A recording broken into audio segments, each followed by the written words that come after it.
Vi elsker Viborg. Og det kan selvfølgelig godt lyde lidt hult. Står staden der. Det siger jeg sgu også for en rigtig arrangement. Der er bare noget med Viborg, som er ganske særligt. Ja, det var første gang, at Markus Korridor som rigtig var ude at spille. Tilbage for 300-400 år siden. Det var før de byggede domkirken. Men der spillede vi på noget, der hedder Klub Nova. Det findes ikke længere, tror jeg. Men der spillede vi et par gange. Det var fedt. Jeg tror ikke, det lød godt. Men altså, tak for i aften. Vi spiller den sidste sang nu. Men det har været virkelig, virkelig dejligt at være her.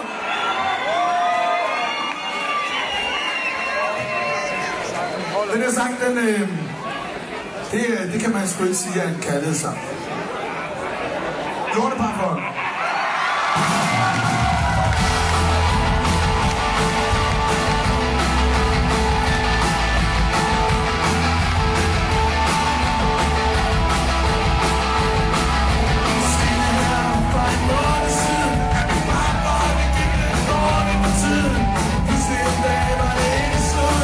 Sommerskiden, når man tror, man skal slå et brud.